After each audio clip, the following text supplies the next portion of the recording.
अस्सलाम वालेकुम। अस्सलाम वालेकुम। वालेकुम अस्सलाम। जी पूछिए, कौन बात कर रही है, कहाँ से? जी मैं सुमेरा बात कर रही हूँ कराची से। जी कराची से सुमेरा, क्या जी, पूछेंगे? तो मेरा कुछ प्रॉब्लम कुछ इस तरीके से है कि मुझे ये शेयर करना है और मुझे इस बारे में आपसे ये पूछना है कि मुझे थोड़ा सा जो है गाइडलाइन दी जाए, थोड़ा सा मशवरा दिया जाए कि जो मेरे शौहर हैं उन्हें गुस्सा बहुत आता है और बे इंतहा आता है कि बाज़ औक़ात जो है वो गुस्से में बेकाबू से भी हो जाते हैं। यानी ज़ाहिर सी बात है, जब गुस्सा आता है तो ऑल फोले नहीं, उन्हें कुछ अंदाज़ा नहीं होता वो क्या बोल रहे हैं। तो काफ़ी हद तक मैं नरमी इख्तियार करने की कोशिश करती हूँ, लेकिन जब मेरा भी सब्र ख़त्म हो जाता है तो मैं भी फिर बोल पड़ती हूँ। तो मुझे ये भी बताएं कि मैं खुद को किस तरीके से कंट्रोल करूँ और क्या कहते हैं, और दूसरा ये कि मैं अपने शौहर के लिए क्या करूँ कि उनका गुस्सा जो है जब वो बहुत हद तक गुस्से में आए तो वो कंट्रोल कर सकें। पहले मुझे ये बताएं, आप लोग नमाजों की पाबंदी करते हैं घर पे?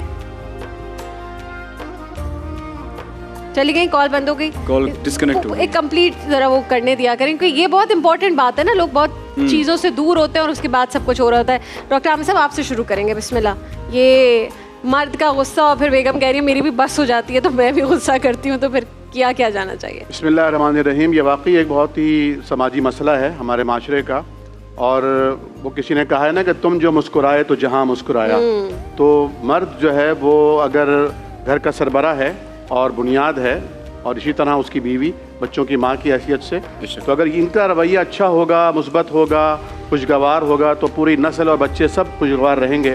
और अगर यही आपस में लड़ते रहेंगे, झगड़ते रहेंगे, एक दूसरे से नोकझोंक करेंगे, गुस्सा करेंगे, और जिसका जब वार चलेगा वो अपना दाव चलाएगा, तो यकीनन बच्चे फिर तबाह बर्बाद होंगे और ये नस्लें फिर इसी तरह तबाह होती हैं। तो सिचुएशन ये है कि मैं तो एक मशवरा ये दूंगा, देखें जो इस्लामी पॉइंट ऑफ व्यू से गुस्से की मजम्मत में कुरान की आयात हैं, अहादीस हैं, नबी करीम तम के फ़रामीन हैं, आपके वसाया और आपकी नसाए हैं, वो सब अपनी जगह, लेकिन एक इसका नफ्सियाती पहलू भी है। वो क्या है? एक बच्चा अगर ऐसे माहौल में परवरिश पाता है जिसमें एहसास महरूमी रहा है, जिसमें मजलूमियत रही है, जिसमें उसने जुल्म सहे हैं, तो अब वो उस मकाम पर आकर ना चाहते हुए भी उस रवैये का इजहार करता है जो उसको नहीं करना चाहिए बड़े होने के बाद।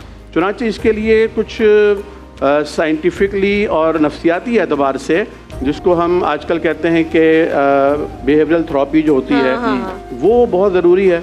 और कुछ ज़रूरी है कि मुराक़बा किया जाए, और किसी दिन वो फ़र्द जो है वो अपने बिस्तर पर लेट कर लाइट बंद करके ये सोचे कि मैं बिस्तर पर लेटा हुआ हूँ और मेरे सर के नीचे तकिया रखा हुआ है और शायद ऊपर पंखा भी चल रहा हो या एसी चल रहा हो, लेकिन एक दिन ऐसा आएगा जब मैं कब्र में होऊंगा और वहाँ पर ना तकिया होगा, ना कोई होगा, ये सारे गमखार भी नहीं होंगे, इवन वो भी नहीं जिन पर मैं गुस्सा कर सकता हूँ। बहुत से लोग तो माँ पर गुस्सा करते हैं, बाप पर गुस्सा करते हैं, बुज़ुर्गों पे गुस्सा करते हैं, कमज़ोरों पे गुस्सा करते हैं। तो ये एक बहुत ही ख़तरनाक कंडीशन और कैफियत है। और मेरा रुझान तो यह है कि आजकल उलमाए किराम को मसाजिद से भी, असातिज़ा को अपनी मसाजिद से इन चीज़ों पर बहुत ज़ोर देना चाहिए, क्योंकि पिछले भी दफ़ा भी एक दफ़ा बात हुई थी, उमर महमूद सिद्दीकी साहब ने नबी करीम का एक फरमान जिक्र किया था कि एक शख्स आके आपसे वसीयत और नसीहत का ख्वाहिशमंद होता है और आप 3 बार वो बार बार अपनी बात को दोहराता है कि शायद अब कोई और आप खूबसूरत बात इरशाद फरमाएं, और आप हर बार यही फरमाते हैं ला तग़दब, गुस्सा ना करना, क्योंकि गुस्सा असल में अक़ल को माऊफ कर देता है, इंसान को उजलत पसंद बना देता है। और इस गुस्से की हालत में इंसान, और फिर मैं अर्ज़ करूँ कि इंसान के अंदर 12 केमिकल्स पाए जाते हैं। ये केमिकल्स का कुछ रिएक्शंस होता है जिसकी बिना पर इंसान के इमोशंस उसके मूड के ऊपर हावी हो जाते हैं। तो अगर इंसान 16 मिनट या 12 मिनट अपने मूड पर काबू पा ले, और नबी करीम सल्लल्लाहु अलैहि वसल्लम ने फरमाया है कि अगर आपको गुस्सा आए तो आप बैठ जाएं, आप बैठे हुए हैं तो लेट जाएं, आप वज़ू कर लें, आप पानी पी लें। और आजकल उलमा ये बताते हैं और नफ्सियात दान भी बताते हैं कि अगर आपको गुस्सा आ रहा है तो अपने जहन को कहीं और डाइवर्ट कर लें, उस जगह से आप कहीं और चले जाएं। और ये बहुत लतीफ़ा मशहूर हुआ, किसी मौलवी साहब के पास कोई खातून आई और कहा कि शौहर जब घर में दाखिल होते हैं उधम मचा देते हैं, चीज़ों को तोड़ फोड़ कर रख देते हैं और बहुत तशद्दुद भी करते हैं और गालम गलूज भी देते हैं। उन्होंने तावीज़ लिख के दिया और कहा जब शौहर घर में आएँ, बाइक पर आएँ, दरवाजे पर दस्तक हो, जैसे ही आएँ तुम ये तावीज़ अपने दांतों के दाढ़ के अंदर रख देना, बिन नवाजिज, बड़ी मजबूती के साथ उसको खींच लेना।